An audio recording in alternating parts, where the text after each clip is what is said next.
ஓம் ஏகதந்தாய தத்புருஷாய வித்மகே வக்ரதுண்டாய தீமகன்னோ திபரசோதயாத். குரு பிரம்மா குரு விஷ்ணு குரு தேவோ மகேஸ்வரனாய.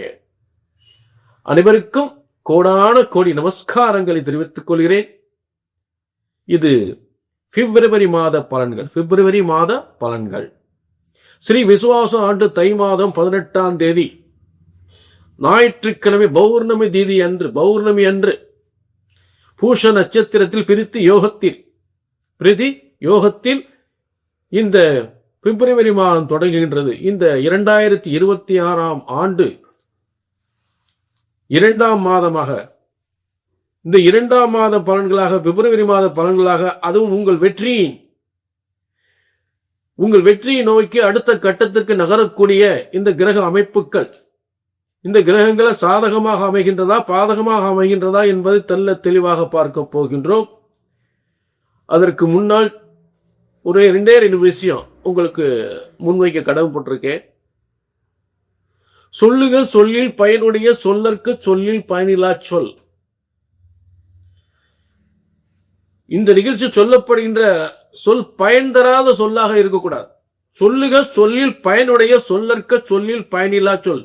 பயன் தராத இந்த எந்த ஒரு விஷயத்தையும் இங்க சொல்லக்கூடாது. அது ஒரு விஷயம். அடுத்ததாக, ஜோதிடம் என்பது ஒருபோதும், ஜோதிட சாஸ்திரம் ஒருபோதும் தப்புவதில்லை, தவறுவதில்லை. ஏனென்றால் இறைவனால் படைக்கப்பட்ட, பிரம்மனால் படைக்கப்பட்ட ஜோதிட சாஸ்திரம். அப்ப நமக்கு இந்த ஜோதிட சாஸ்திரத்துல பல ஏமாற்றங்கள், சரியா நடக்கலன்ற ஒரு ஏமாற்றங்கள் ஏற்படுது அப்படின்னா அதுக்கு ஒரு காரணம் சொல்றேன், கொஞ்சம் புரிஞ்சுக்குங்க. ஒரு ஜோதிடத்தின் பலன் சொன்னது நடக்கவில்லை என்றால் ஒன்று உங்கள் ஜாதகம் தவறாக இருக்க வேண்டும், இல்லை என்றால் ஜோதிடர் நான் தவறாக இருக்க வேண்டும். இதுதான் உண்மை. ஆக இங்கு ஒருபோதும் தப்புவதில்லை, தவறுவதில்லை. சரியாக கணித்தால் சரியாக நடக்கும் என்ற 2 விஷயங்களை முன்வைக்கிறேன். சரி, இப்ப எல்லா ராசிக்குமே இந்த பிப்ரவரி மாத பலன்களை பார்க்க போகின்றோம். சரிங்களா? இது அதே நேரம் பொது பலன். உங்க தனிப்பட்ட ஜாதகத்தை பார்க்கணும். அதாவது இந்த பிரம்ம சாஸ்திரத்துல, இந்த பிரபஞ்சத்துல ஒவ்வொரு மனுஷனுக்கும் பிரம்மன் ஒரு தலையெழுத்து எழுதியிருக்கார். அவளுக்கு ஒரு தலையெழுத்து எழுதியிருக்கார். இப்படித்தான் வாழணும். அது எப்படி சரி பண்றதுன்றது அந்த பிரம்ம சாஸ்திரத்துல இருக்கும். அதை தெரிஞ்சுட்டு அதுக்கு தகுந்த மாதிரி நம்ம நிவர்த்திகளை பண்ணிட்டு சரியான முறையில உங்க ஜாதகத்துலதான் உங்க உண்மையான யோகங்கள் தெளிவா தெரியும். அதை தெரிஞ்சுட்டு வாழ்க்கையில் நல்லபடியா நம்ம கொண்டு போகலாம். வெற்றி தோல்விகளை உறுதியாக நிர்ணயிக்கலாம், வெற்றிகளை உறுதியாக நிர்ணயிக்கலாம். தோல்வியை நிராகரித்து வெற்றிகளை தொடர்ந்து வெற்றி வரலாம் இந்த ஜோதிட சாஸ்திரத்தின் மூலம். ஆக உங்க தனிப்பட்ட ஜாதகத்தை பார்க்கணும்னா கீழே நம்பர் இருக்கு, நோட் பண்ணிக்கோங்க. ஒரு அப்பாயின்மெண்ட் வாங்கி. பிப்ரவரி மாத பலன்கள் சிம்ம ராசினியர்கள் உங்களுக்கான பிப்ரவரி மாத பலன்கள் பிப்ரவரி 1 முதல் பிப்ரவரி 28 வரை. சரிங்களா? இப்ப இந்த பிப்ரவரி மாதம் 2026ஆம் ஆண்டு பிப்ரவரி முதல்ல உங்களுக்கு என்னன்னு கேட்டீங்கன்னா, உங்களுடைய 2ஆம் இடத்தில் கேது இருப்பது கொஞ்சம், அதாவது உங்க ஜென்மத்தில், அதாவது சிம்மத்துக்கு ஜென்மத்தில் கேது இருப்பது கொஞ்சம் மன வருத்தமான ஒரு விஷயங்கள் இருக்கத்தான். ஏன்னா உங்களுக்கு அந்த உங்களுக்கு எதிர்ப்புறம் இருக்கக்கூடிய சாதாரண இடம் கிடையாது. இப்ப பாருங்க, சிம்மத்துக்கு இத்தனை கிரகங்கள் ஒன்று சேரும் போது இப்ப கண்கூட நம்ம விஷயத்தை பார்க்கிறோம். அதாவது எதிர்பாராதவங்கலாம் உங்களை தேடி வரக்கூடிய நிலை ஏற்படுது. அப்ப இதுக்கு முன்னாடி இந்த கிரகங்களை 7ஆம் இடம் கூட்டுஸ்தானம். 7ஆம் இடம் கூட்டுஸ்தானம், நல்லா கவனிக்கணும். அப்ப இன்னைக்கு செய்திகளை பார்க்கும்போது 7ஆம் இடத்துக்கு, 7ஆம் இடத்துல முதல்ல சனி ராகு மட்டும் தான் இருந்தது. 7ஆம் இடத்துல சனி ராகு மட்டும் இருந்தது.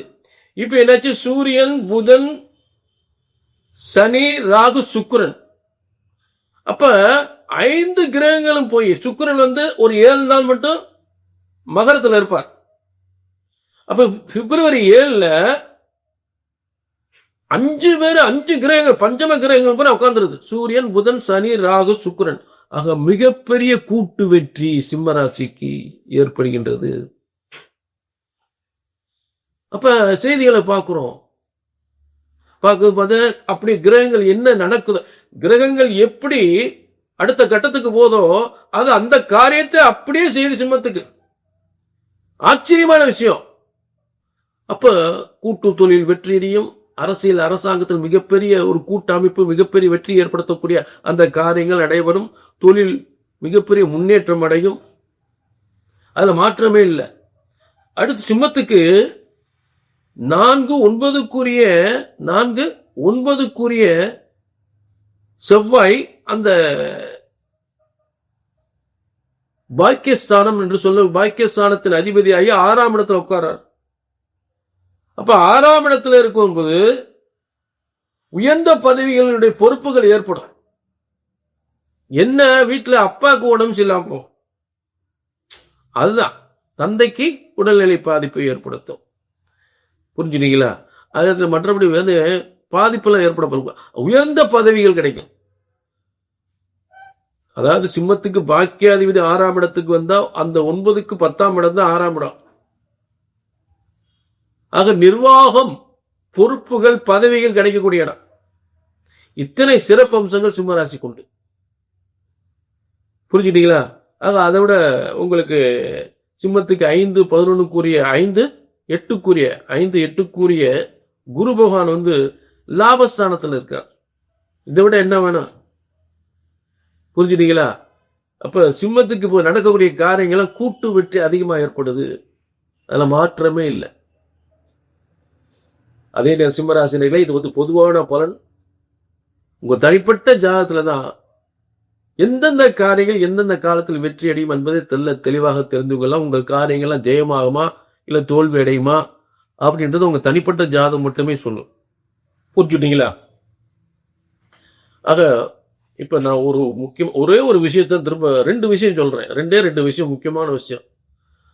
அதாவது ஒரு ஜோதிடம் என்பது பிரம்மனால் படைக்கப்பட்ட ஜோதிட சாஸ்திரம். ஜோதிட சாஸ்திரம் என்பது ஒருபோதும் தப்புவதில்லை, தவறுவதில்லை. அப்ப சொன்னது நடக்கல அப்படின்னா ஒண்ணு ஜாதகம் தப்பா இருக்கணும், இல்லாட்டி ஜோசியர் நான் தப்பா இருக்கணும். இந்த 2 விஷயம்தான். 2 விஷயம்தான்.